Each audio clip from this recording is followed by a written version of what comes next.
कुलदीप जी, क्या आपको लगता है कि 3 दिसंबर किसी का भी नंबर आए लेकिन आम आदमी पार्टी का नंबर तो नहीं आने वाला इन पांचों में से किसी राज्य के अंदर? देखिए 3 दिसंबर तो जो नंबर है जनता का नंबर है, जनता तय कर चुकी है कि उसे किसको लेके आना है। और जो सरकारें वहाँ रही हैं, चाहे मध्य प्रदेश में रही हैं और राज्यों में रही हो, उन्होंने जनता को धोखा दिया है। आम आदमी पार्टी स्पष्ट करती है, आम आदमी पार्टी हमेशा युवाओं की बात करती है, बिजली की बात करती है, पानी की बात करती है, शिक्षा की बात करती है। हम ये जाति धर्म के नाम पे लड़ाई लड़ाने वाले लोग नहीं है। हम तो गारंटी देते हैं और जो हम गारंटी देते हैं वो गारंटी को पूरी करते हैं। जो गारंटी हमने दिल्ली में दी उस गारंटी को पूरा किया। हमने दिल्ली के लोगों से कहा हम आपको बिजली देंगे, लोगों को बिजली दी। हमने पंजाब के लोगों से कहा आपको बिजली देंगे, हमने बिजली दी। हमने पानी की बात करी, हमने अच्छे स्कूल की बात करी, अच्छे अस्पताल की बात करी, अच्छे मोहल्ला क्लिनिक की बात करी। और वही गारंटी अब हम पहली बार चुनाव लड़ने के लिए मध्य प्रदेश, गारंटी तो मोदी जी भी दे रहे हैं कि भ्रष्टाचारियों को छोड़ेंगे नहीं, एक एक करके सबको जेल भेज देंगे। अमीश भाई, मोदी जी देते हैं जुमला, 15 लाख का जुमला, 2 करोड़ रोजगार का जुमला, और मिला किसी को नहीं आज तक। बताओ किसको मिला?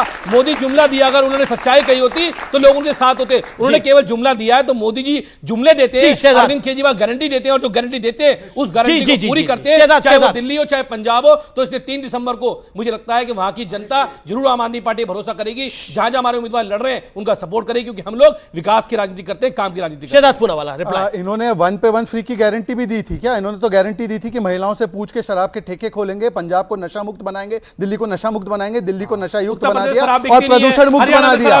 नशा मुक्त और प्रदूषण मुक्त बना दिया। आप बीच में बोल रहे हैं। मध्य प्रदेश शराब नहीं अमित बिकती जी, है। मैंने इनके बीच में मध्य नहीं बोला। प्रदेश में शहजाद जी की सरकार है। अमित बता दें शराब बिकती है। आप आपके बीच में नहीं बोले, वेट करा उन्होंने विरोधियों को बीच में 3 बजे फ्री देते मध्य प्रदेश में। ये तो कह रहे हैं ऐसे पियो के मर जाओ घर जाके। सर एक सेकंड ऐसी देते हैं 30 सेकंड सुन लीजिए ना, और लोग पी के मर जाएं। अच्छा अमीश भाई 30 सेकंड सुन लीजिए, 30 सेकंड। इनकी तो ऐसी गारंटी है और ऐसी सेमीफाइनल है, कांग्रेस तो इनको सेमीफाइनल खेलने नहीं दे रही है और कांग्रेस इनकी गारंटी नहीं ले रही है, ना ये कांग्रेस की गारंटी ले पा रहे। अच्छा चलिए आते हैं मेन मुद्दे पर। देखिए अभी इन्होंने कहा कि भाषा की मर्यादा।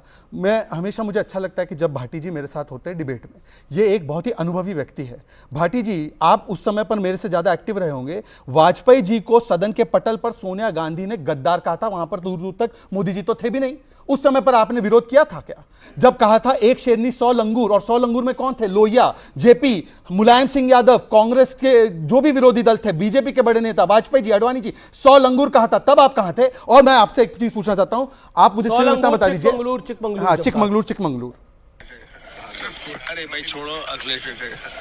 कांग्रेस पार्टी को कहना चाहता हूँ, अपने चिरकुट अखिलेश जी कह रहे चिरकुट नेता कांग्रेसियों को, वो कह रहे अखिलेश, ये कौन सी भाषा की मर्यादा है? जरा ये भी बता दीजिए। और वो उनका पर्सनल मैटर है, मतलब उनका कांग्रेस का मैटर नहीं है। बात शब्दों की, अरे मैं अपनी कर रहा हूँ भाई, आपका तो स्टेक ही नहीं है। आपका क्यों नहीं स्टेक है भाई? इनकी तो पार्टी नहीं है, तेलंगाना में खुद के कामों के लिए बोलने के लिए कुछ नहीं है।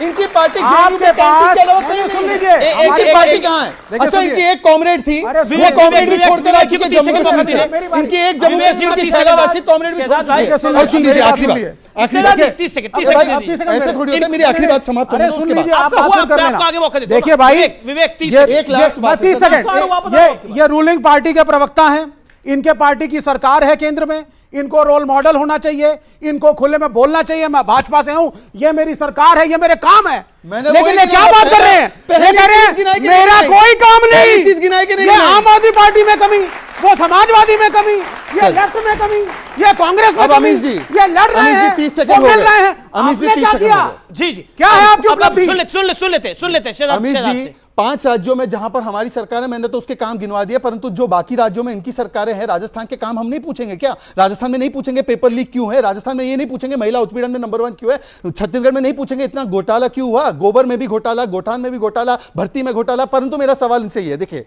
इन्होंने क्या कहा अभी, इन्होंने कहा कि ईवीएम दबाकर फांसी की सजा देनी है, वैसे ईवीएम दबाना है, ये क्यों बोला? भाटी जी, अगर पीएफआई की मार्च निकाली जाती है राजस्थान में और हिंदू यात्राओं को रोक लगाई जाती है, तो ऐसे पीएफआई के आतंकवादियों को फांसी की सजा देने के लिए ही हम वोट देंगे। पेपर लीक माफिया जिन्होंने 70 लाख युवाओं के भविष्य को तार किया है, उनको फांसी की सजा ही हम देंगे। और जो महिलाओं का उत्पीड़न करेंगे उनको फांसी की सजा ही हम देंगे। इसलिए भारतीय जनता पार्टी की सरकार होगी। इसलिए भारतीय जनता पार्टी की सरकार होगी। अच्छा, एक आरोप बड़ी बात करनी है ना। मैं राजकुमार भाटी के बाद चलता हूं। गारंटी दीजिए लोगों को आज ठीक है, ब्रजभूषण सिंह को सजा कम मिलेगी, ये गारंटी देके बहुत अच्छा बताएं, सवाल है, मैं जिनके जवाब खिलाफ देता देश की महिला पहलवान बैठी हुई थी। मैं ठीक है, जवाब ये देता हूं। दीजिए। मैं जवाब देता हूं। इसका जवाब आगे दीजिएगा। लेकिन राजकुमार भाटी, बीजेपी पे आरोप लग रहा है कि वो हर चुनाव की तरह इस चुनाव में भी कम्युनल कार्ड खेल रही है। प्रधानमंत्री मोदी पे आरोप लग रहा है, उत्तर प्रदेश के मुख्यमंत्री योगी आदित्यनाथ जी पे आरोप लग रहा है, शहजाद पूनावाला पे भी आरोप लग रहा है कि इन्होंने ट्वीट कर दिया कन्हैयालाल साहू की वो की संकेतिक वो मशीन जिसके अंदर खून के धब्बे थे, और बोला कि देखिए इसका अब आप लोगों को बदला लेना है। ये माननीय मोदी जी का सिद्धहस्त फार्मूला है, उनका क्या फॉर्मूला है? फार्मूला है सिद्धहस्त, सिद्धहस्त जी, कि वो जब भी चुनाव का जो यानी फिक्स्ड फॉर्मूला है। हाँ, प्रचार खत्म होता है जिस समय 5 बजे चुनाव आचार संहिता लागू हो जाती है एक दिन पहले, कि अब कोई प्रचार नहीं करेगा। प्रचार न करने का मतलब होता है पार्टी का सिंबल, पार्टी का कैंडिडेट, पार्टी के चुनाव चिन्ह, पार्टी का कोई नेता सार्वजनिक रूप से न दिखाई दे। मोदी जी तुरंत हर चुनाव में, ऐसा नहीं इसी चुनाव में हुआ है, और अब तो इतने हैबिचुअल हो गए हैं वो कि हम आपत्ति भी नहीं करते, क्योंकि उनकी आदत है, वो करते हैं। हर चुनाव के बाद किसी न किस किसी चीज के हैबिचुअल हो गए? किसी ना किसी मंदिर में पहुंच जाते हैं, मूर्ति के सामने ध्यान लगा के बैठ जाते हैं, तिलक लगा के चौड़ा सा, और सारे चैनल जो चैनल हैं उनके समर्थक, शहजाद भाई, चैनल कैमरा ले लेके पहले ही पहुंच जाते हैं, क्योंकि सेट होता है प्रोग्राम, और फिर वो से 12 घंटे तक चैनल दिखाते रहते हैं। ये आचार संहिता का उल्लंघन है, ये संचार साधनों का दुरुपयोग है, और ये कानून को अंगूठा दिखाना है कि मैं तो इस तरह कानून तोड़ूंगा, तुम मेरा बिगाड़ो, क्या बिगाड़ोगे? एक तो एक मिनट आप बोल लीजिए, उसके बाद दो बातों का जवाब और दे दूं। एक तो शहजाद भाई ने गिनवाई गलतियां, किसने किस के लिए क्या कहा। मैं ईमानदारी से ये मानता हूं कि हम किसी की कमियां गिनवा के अपनी कमियों को नहीं छिपा सकते, हमें पहले अपनी कमी दूर करनी चाहिए। मेरी कोई गलती है, मैं तुरंत मानने को तैयार हूं, लेकिन जो आपने कहा कि गधा कहा था, गधा उनके लिए नहीं कहा था। मोदी जी देश के प्रधानमंत्री हैं, मैं उनका सम्मान करता हूं, मेरी पार्टी सम्मान करती है। गधा उनके लिए नहीं कहा था। ये स्टूडेंट बैठे हैं सारे, उस पर चेक करो गूगल पे, अभी गुजरात के गधे पूरी दुनिया में प्रसिद्ध हैं, देश में नहीं पूरी दुनिया में। गुजरात में बहुत अच्छे नस्ल के गधे पाए जाते हैं। ओके, तो उसके लिए कहा था गुजरात के गधे सारे देश में घूम रहे हैं। ये बहुत अच्छी बात है। तो उस लॉजिक से प्रधानमंत्री मोदी का बयान, एग्जैक्ट बयान मेरे पास वीडियो में चलाना नहीं चाहता, वेस्ट ऑफ टाइम है। उन्होंने कहा कांग्रेस के महाज्ञानी, और फिर उन्होंने कहा मूर्खों के सरदार। तो इन्होंने कांग्रेस के महाज्ञानी क्यों राहुल गांधी को नहीं समझा? मतलब राहुल गांधी ने अपनी छवि ऐसी बना ली है कि कोई महाज्ञानी समझने को तैयार नहीं। प्रधानमंत्री ने कहा कांग्रेस के महाज्ञानी, परंतु इनके साथी भी कहते हैं ये महाज्ञानी हो ही नहीं सकता, ये मूर्खों का सरदार ही है। तो कैसे आप कह रहे हैं? देखिए, सुन लीजिए, मूर्खों का सरदार ही शब्द किया। सुनिए, मैं आपको सुना दूं, महाज्ञानी सुना दूं तो एक सेकंड, महाज्ञानी सुना दूं तो, आपके बीच में नहीं बोले, सुना दूं तो एक सेकंड, चुनौती दी है तो सुन लीजिए। नहीं, वो दूसरा क्या सुना रहे हो?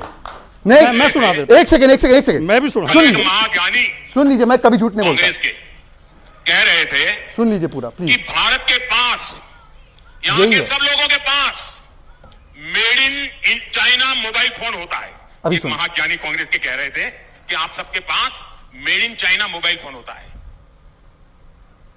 अरे मूर्खों के सरदार, हो गया। अब उन्होंने तो कांग्रेस के महाज्ञानी बोला, इन्होंने क्यों मूर्खों का सरदार समझा राहुल गांधी? प्रवक्ता ने मुस्कुरा कुलदीप जी भी रहे हैं, इनके प्रवक्ता ने चालू केवल कहा 10 है, सेकंड, इनके केवल 10 प्रवक्ता सेकंड। ने कहा एक धोखेबाज है। अब सुन लीजिए, केवल 10 सेकंड।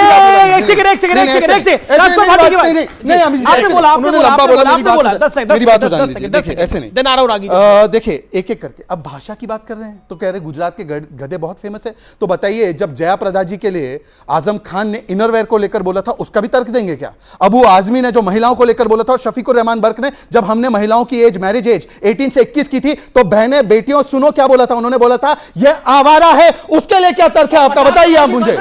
जी सुन लीजिए। अच्छा, ठीक है, अब आप जवाब। अच्छा, अब आपको मौका दे रहा हूं।